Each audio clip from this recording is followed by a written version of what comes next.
Dans cet exercice, on nous demande de trouver les équations paramétriques et cartésiennes d'une droite qui passe par un point, le point A1, 2, moins 1, et le vecteur directeur U, ici, moins 1, 2, 3.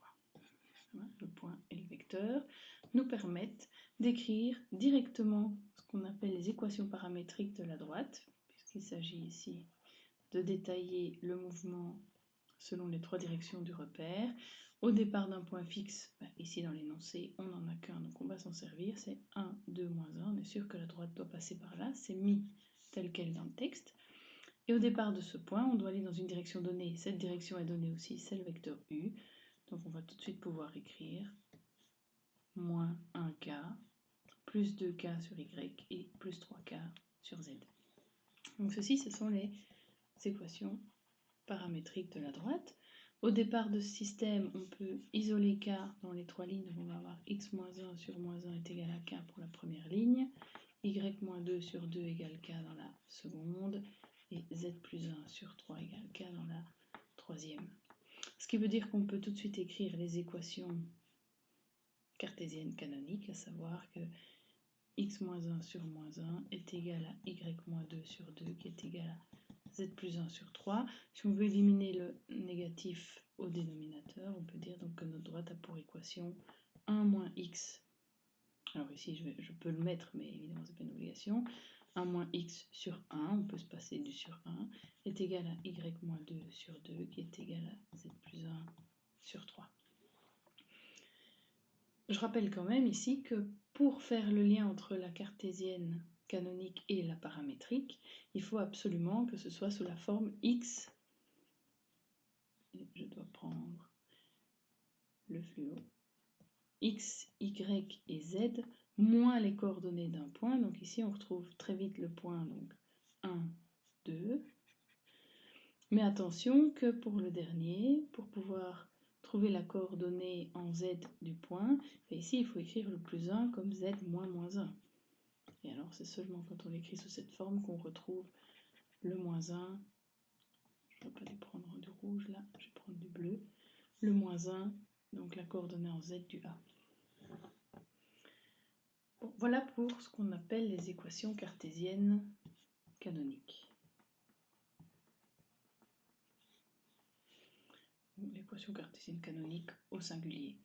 Alors une fois qu'on a cette équation cartésienne canonique, vous pouvez choisir d'égaler 2 par 2. Donc, soit vous prenez le duo ici en orange avec par exemple le duo en bleu, ou vous auriez très bien pu choisir le duo en vert, c'est-à-dire la première et la troisième.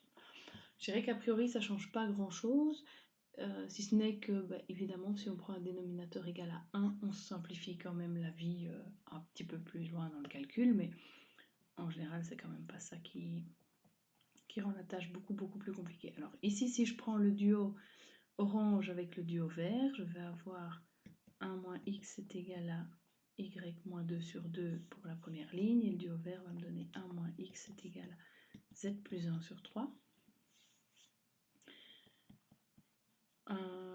Petite mise au même dénominateur, je multiplie par 2 à gauche et à droite, ça me permet d'écrire que 2 moins 2x est égal à y moins 2 pour la première ligne. Bon, si vous préférez, j'ai multiplié par 2 le membre de gauche, mais en réalité j'ai multiplié par 2 de chaque côté et j'ai éliminé le dénominateur 2, et en dessous je vais faire la même chose mais par 3, donc j'ai 3 moins 3x est égal à z plus 1.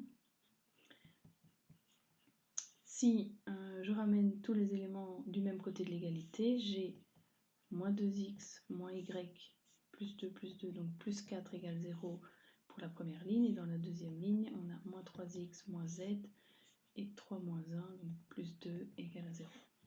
Voilà, là on pourrait carrément dire qu'on a terminé, et donc notre droite a pour équation les deux équations cartésiennes de plan ici. Alors certains n'aiment pas quand le coefficient devant x est négatif, évidemment ceci c'est bien la même chose que 2x plus y moins 4 égale 0 et 3x plus z moins 2 égale 0. Si vous avez obtenu des multiples, pour une raison quelconque, il est tout à fait possible que vous arriviez à 4x plus 2y moins 8 égale 0, et par exemple 9x plus 3z moins 6 égale 0. Voilà, ça c'est que des exemples parmi d'autres. Tout ce que je viens d'écrire ici avec le D pour équation, ce sont toutes des solutions valables. Si vous avez choisi le duo en bleu clair, ben, il est possible que votre deuxième ligne soit totalement différente de la mienne. Et la ligne en orange vous conduira au même résultat que moi. Comme je l'ai dit précédemment, c'est dû au fait qu'une droite est l'intersection de deux plans. Oups, je peux très bien voir la droite qui est ici comme l'intersection d'un plan horizontal et d'un plan vertical. Mais je ne suis pas obligée de voir le plan vertical, je pourrais très bien avoir la droite à l'intersection de deux plans sécants, voilà, à 45 degrés. Donc une même droite est l'intersection d'une infinité de duos de plans. Donc c'est tout à fait possible d'avoir des solutions complètement différentes à ce niveau-ci, et que pourtant ce soit juste.